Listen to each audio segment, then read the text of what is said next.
اعوذ باللہ من الشیطان الرجیم بسم اللہ الرحمن الرحیم وَلَقَدْ نَادَانَا نُوحٌ فَلَنِعْمَ الْمُجِيبُونَ، اور ہمیں پکارا تھا نوح نے تو ہم کیا ہی اچھے ہیں جواب دینے والے اور دعا کے قبول کرنے والے۔ رب انی مغلوب فانتصر، حضرت نوح علیہ السلام نے جب فریاد کی پروردگار مجھے تو انہوں نے دبا لیا ہے، میں مغلوب ہو گیا ہوں، تو اب تو ہی بدلہ لے اور تو ہی مدد فرما۔ تو اللہ کی مدد آ گئی، وَنَجَّيْنَاهُ وَأَهْلَهُ مِنَ الْكَرْبِ الْعَظِيمِ، اور ہم نے اسے اور اس کے گھر والوں کو کرب عظیم سے نجات دے دی۔ اب کرب عظیم کو آپ خود سوچئے کہ ایک تو کرب عظیم ان کی مسلسل 950 برس سے ایک شخص دعوت دے رہا ہو اور لوگ استہزاء کر رہے ہیں اور تمسخر کر رہے ہیں۔ یعنی یوں سمجھیے کہ مکے میں تو یوں کہا جا سکتا ہے کہ ابھی 10-12 برس ہی ہوئے ہیں مسلمانوں، تمہیں یہ جھیلتے ہوئے، ہمارے اس بندے نے 950 برس تک صبر کیا تھا۔ تو اس کا اندازہ کریں کس قدر کرب میں، کس قدر ضیق میں اس کی جان آئی ہوگی۔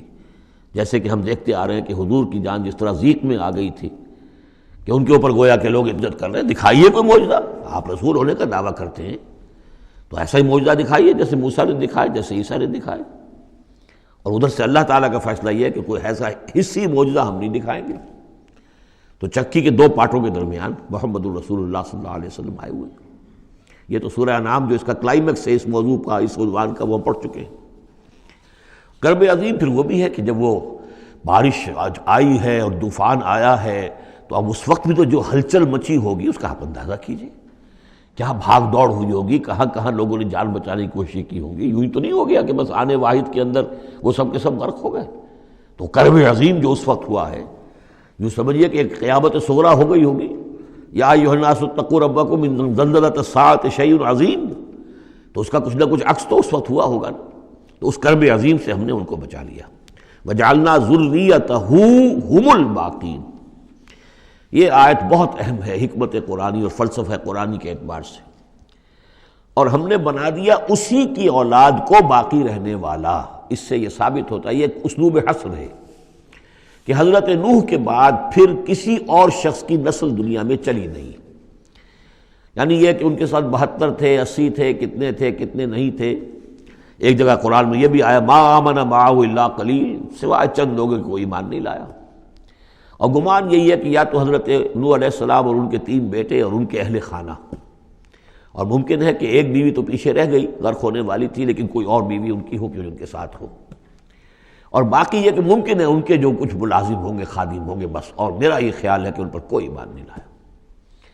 پھر ظاہر بات ہے وہ خادم وغیرہ جو ہوتے ہیں پھر ان کے ساتھ تو اتنا اہتمام نہیں ہوتا کہ ان کی اولادیں بھی آگے چل سکیں، لہذا جو اولاد چلی ہے وہ صرف حضرت نوح علیہ السلام کے 3 بیٹوں سے۔ گویا کہ نسل انسانی جو ہے، اب دنیا میں جتنے انسان ہیں وہ حضرت نوح علیہ السلام کے 3 بیٹوں کی نسل سے ہیں، سام، حام اور یافس۔ اور یہ کہ اسی لیے ان کو آدم ثانی کہا جاتا ہے۔ آدم اول تو حضرت آدم تھے، انہی سے نسل چلی انسانی، لیکن ابھی جو ہے جو میرا اندازہ تقریباً 2000 برس کا ہے، اس 2000 برس کے عرصے میں اسی علاقے میں آبادی ابھی ہوئی ہے، ابھی آبادی اور ادھر پھیلی نہیں تھی۔ اور وہیں وہ عظیم جو ہے سیلاب آ گیا، سب کے سب غرق ہو گئے، چند لوگ جو بچے ان کے ساتھ۔ محسوس ہوتا ہے کہ ان کی بھی آگے نسل نہیں چلی، صرف حضرت نوح علیہ السلام کے 3 بیٹوں سے۔ وَجَعَلْنَا ذُرِّيَّتَهُ هُمُ الْبَاقِينَ، یہ جو ہے حصر کا بڑا زوردار جو ہے یہ اسلوب ہے۔ وَتَرَكْنَا عَلَيْهِ فِي الْآخِرِينَ، آخرین، اور ہم نے اسی طریقے پر پھر پچھلوں کو چھوڑ دیا، پچھلوں میں سے کچھ لوگ اسی کے راستے پر چلے، حضرت نوح علیہ السلام کے راستے میں۔ ظاہر بات ہے کہ ان کے 3 بیٹوں کی اولاد کچھ عرصے تک تو یقیناً بالکل دین حق پر اور دین توحید ہی پر چلی ہوگی۔ پھر جیسے وقت گزرا پھر شیطان نے ورغلایا اور یہ کہ مختلف قسم کے توہمات میں اور مختلف قسم کے وہ جو شرک ہیں ان کے اندر مبتلا کر دیا۔ سلام علی نوح فی العالمین، سلام ہو نوح پر تمام جہانوں میں۔ انا کذالک نجزی المحسنین، اسی طرح ہم بدلہ دیتے ہیں اپنے محسن بندوں کو، وہ بندہ جو درجہ احسان کو پہنچ گیا ہو، اسلام، ایمان اور پھر سب سے اوپر احسان۔ انہ من عبادنا المؤمنین، یقیناً وہ ہمارے مومن بندوں میں سے تھے۔ ثم اغرقنا الآخرین، اور اس کے بعد ہم نے باقی جتنے بھی تھے ان سب کو غرق کر دیا۔ وَإِنَّ مِن شِيعَتِهِ لَإِبْرَاهِيمَ، اور اسی کی راہ پر چلنے والوں میں، اسی کی جماعت میں سے، اسی کے حزب میں سے ابراہیم تھے۔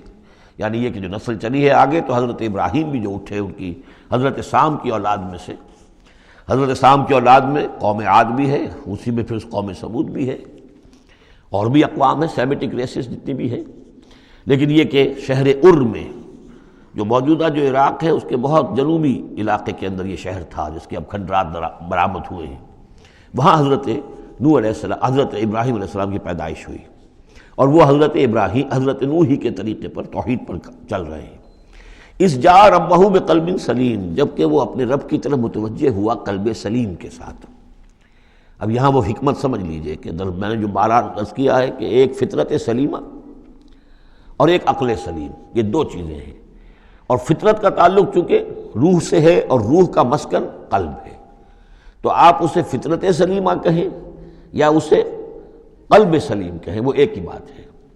قلب سلیم اپنی اصل حقیقت پر، اصل جو حیات اس کی ہے اس پر باقی ہو، پرورٹڈ نہ ہوئی ہو اس کی فطرت، اس پر پردے نہ پڑ گئے ہوں، یہ خد و خال جو ہے وہ اپنی اصل سلامتی کے ساتھ باقی ہوں، اور پھر اس کو کہتے ہیں صوفیہ سیر الی اللہ، اس جا ربہ بقلب سلیم، جو قلب سلیم ہے وہ اللہ کی طرف آگے بڑھتا ہے، اور عقل سلیم کی روشنی میں وہ پھر پہنچتا ہے توحید تک، اور توحید کے بعد معاد تک، جیسا کہ میں نے کئی مرتبہ عرض کیا کہ سورہ فاتحہ در حقیقت اسی مقام پر کھڑی ہے کہ ایک انسان کے جو قلب سلیم اور عقل سلیم کی رہنمائی میں توحید اور معاد تک پہنچ گیا ہے، اور اب وہ یہ بھی جان گیا ہے کہ اصل طریقہ زندگی گزارنے کا یہی ہے کہ اللہ کی بندگی کی جائے، اس ایک خدا کی بندگی کی جائے۔ اب وہ سوال کرتا ہے میں بندگی کیسے کروں؟